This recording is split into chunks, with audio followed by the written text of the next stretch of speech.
Hello friends, हम लोगों ने इसके पहले जो है कूलाम्स लॉ के बारे में पढ़ा था और ये बताया था कि जो चार्जेस के बीच में फोर्स अप्लाइड होता है उसका फार्मूला है F=1/4πε0 Q1 Q2 upon r²।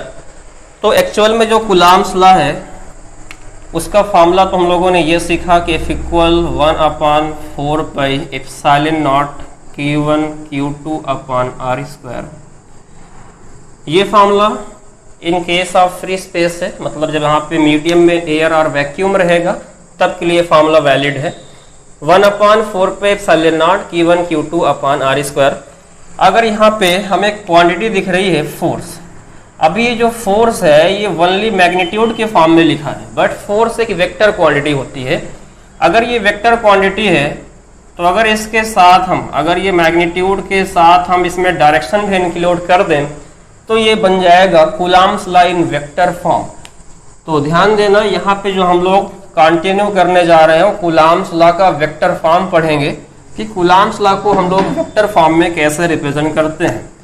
तो जैसे यहाँ पे हमने सपोज किया कि हमारे पास दो चार्ज हैं, first is Q1 and second is Q2। Q1 Q2 पे फोर्स लगाएगा और Q2 जो है Q1 पे फोर्स लगाएगा। यहाँ दोनों पे रिपल्सन है क्योंकि यहाँ पे दोनों सेम नेचर के हैं, प्लस प्लस एक दूसरे को रिपल करेंगे। तो यहाँ पे जो फोर्स लग रहा है, अब यहाँ पे फोर्स का एक नॉमेनक्लेचर भी है। नॉमेनक्लेचर ये है, इसका नेमिंग कैसे रखें फोर्स का। तो जैसे यहाँ पे Q1 लगा रहा है Q2 पे, तो जिस पे फोर्स लगेगा जिस पर लगेगा उसे हम लोग पहले लिखेंगे और जिसके द्वारा लगेगा जो लगाएगा उसको बाद में लिखेंगे।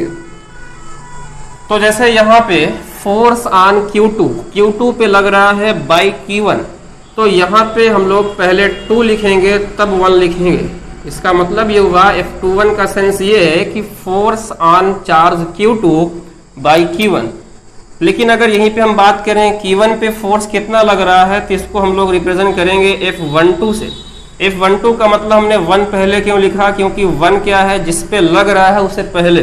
तो चार्ज ऑन Q1, तो ऑन Q1 मतलब फर्स्ट पे लग रहा है first, and by charge Q2 तो यहाँ पे F12।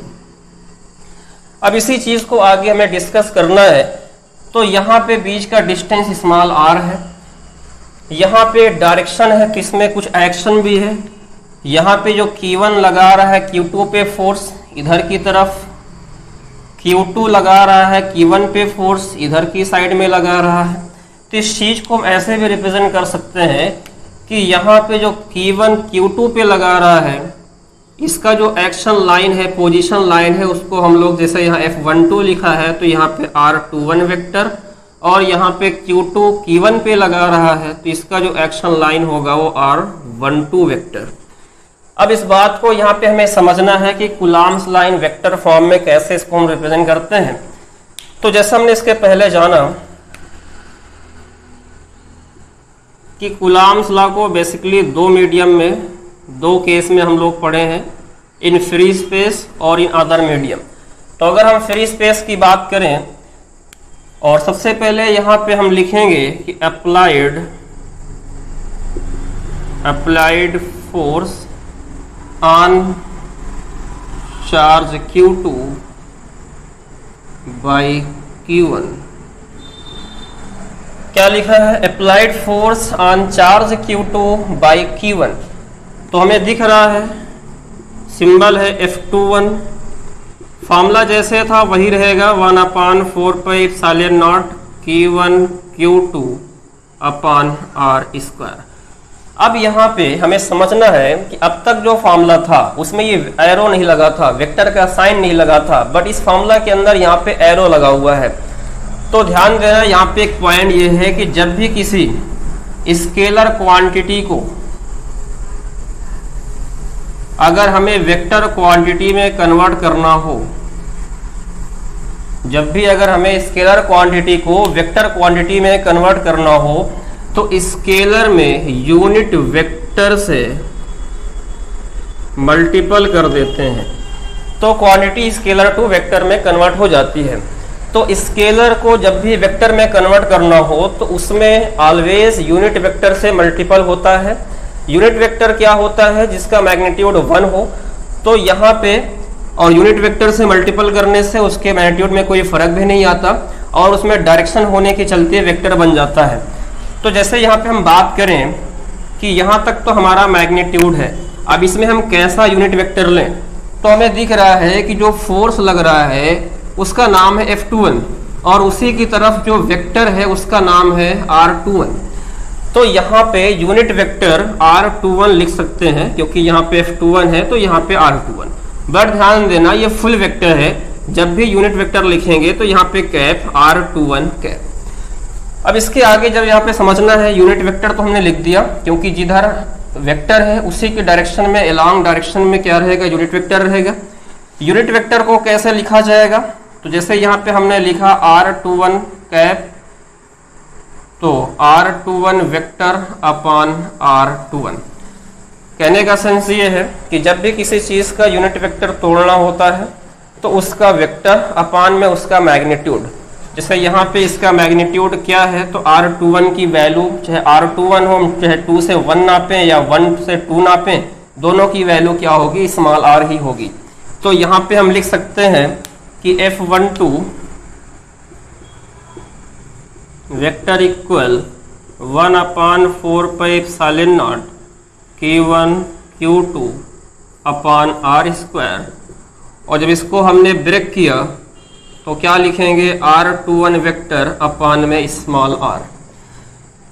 इसी के आगे जब कंटिन्यू करेंगे तो यहाँ पे फर्दर हमें लिखना पड़ेगा F21 vector equal 1/4πε0 Q1 Q2 upon में यहाँ पे R², यहाँ R है तो यहाँ पे मल्टीपल करेंगे R³ और इंटू R21 वेक्टर।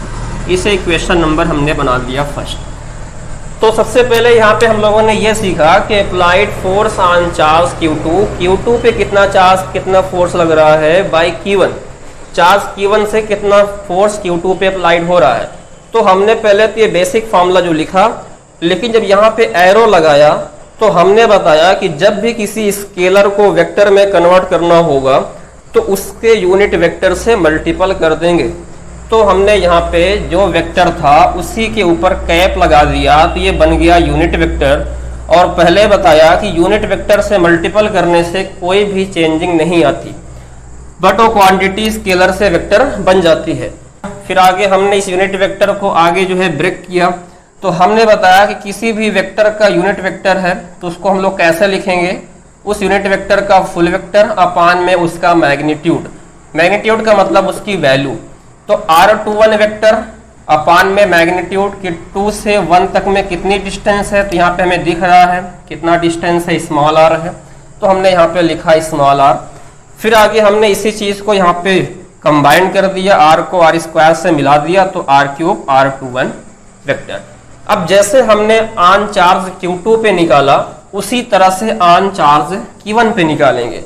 सब कुछ सेम रहेगा, बस यहाँ पे 2 है तो 1 2 हो जाएगा, यहाँ पे 2 है तो 1 2 हो जाएगा। तो यहाँ तक हम लोगों ने देखा कि चार्ज Q2 पे कितना फोर्स लग रहा है, तो हमने उसे इक्वेशन फर्स्ट में बनाया। इसी के नीचे यहाँ पे हम लोग जब बात करेंगे similarly force on charge Q1 by Q2। तो जैसे फॉर्मूला हमने इक्वेशन फर्स्ट में लिखा था वैसे बिल्कुल सेम टू सेम लिखेंगे। और हमने पहले बताया कि ऑन को हम लोग पहले लिखेंगे, तो किस पे लग रहा है? Q1 पे, तो यहाँ पे 1 किसके द्वारा लग रहा है? Q2 के, तो F12 फॉर्मूला जैसे था वैसे लिखा जाएगा 1/4πε0 Q1 Q2 अपान में क्या था? R³। उसी तरह से यहाँ पे R21 वेक्टर था क्योंकि वहां पे F21 था on charge Q2 by Q1, लेकिन यहाँ पे on charge Q1 by Q2 तो यहाँ पे F12 है, तो यहाँ पे हम लोग F12 में R12 लिखेंगे और जैसे वहां पे एरो था वैसे लगा देंगे। अब यहाँ पे प्रॉब्लम ये है कि सब कुछ तो सिमिलर दिख रहा है, बट यहाँ पे वहां पे क्या था? R21 वेक्टर था और यहाँ पे क्या है? along the Q1 4 से, तो यहाँ पे R12 वेक्टर है। तो अगर ये चीज भी सेम हो जाए तो पूरा इक्वेशन मैच कर जाएगा। तो ध्यान देना, अगर हमें R21 वेक्टर को बनाना हो R12 वेक्टर तो क्या करेंगे, इसके आगे हम लोग नेगेटिव साइन लगा देंगे, क्योंकि जब भी किसी वेक्टर के आगे नेगेटिव साइन लगता है तो उस वेक्टर की डायरेक्शन बदल जाती है। तो यहाँ पे इसी चीज को क्या लिखा जाएगा, तो F12 वेक्टर इक्वल, तो हमने कहा कि यहाँ पे हम लोग नेगेटिव साइन लगा देंगे, तो ये 1/4πε0 Q1 Q2 upon R cube, और यहाँ पे मैच कराने के लिए इक्वेशन फर्स्ट से हमने इसको चेंज कर दिया, R12 को हमने लिख दिया R21 वेक्टर। इस नेगेटिव को हम चाहे तो यहाँ से हटा करके यहाँ पे लगा सकते हैं, और इसे हमने बना दिया इक्वेशन नंबर सेकेंड। अब इक्वेशन फर्स्ट और सेकेंड में क्या है, तो यहाँ पे फर्दर लिखा जाएगा from equation first and second. तो हमने क्या देखा कि फर्स्ट इक्वेशन का भी RHS और सेकेंड इक्वेशन का भी RHS। ध्यान देना, हमने क्या देखा कि फर्स्ट इक्वेशन का जो RHS था पूरा यहाँ से यहाँ तक, और यहाँ पे जो सेकेंड इक्वेशन है इसका भी जो RHS है वो दोनों मैच कर रहा है। जो फर्स्ट का था जो हमने इसके पहले एक्सप्लेन किया, और जो सेकेंड का है दोनों मैच कर रहा है। दोनों मैच करेगा तो इस बात को यहाँ पे हम लोग लिख पाएंगे F12 वेक्टर इक्वल, और ये वैल्यू इक्वेशन फर्स्ट से क्या लिख पाएंगे, F21 वेक्टर इधर लाएंगे तो F12 vector plus F21 vector equal 0। This is Coulomb's line vector form. यही कुलाम्स लॉ का वेक्टर फॉर्म है। तो यहाँ पे एक बहुत ही इजी अप्रोच है। तो इस तरह से कुलाम्स लॉ का जो वेक्टर फॉर्म है इसमें हमको ये मिला कि यहाँ पे जो चार्ज Q1 लगा रहा है Q2 पे फोर्स F21 वेक्टर, और जो Q1 पे लगा रहा है Q2 F12 वेक्टर, दोनों का जो सम होता है वो इक्वल क्या होता है, 0 होता है। यही है कुलाम्स लाइन वेक्टर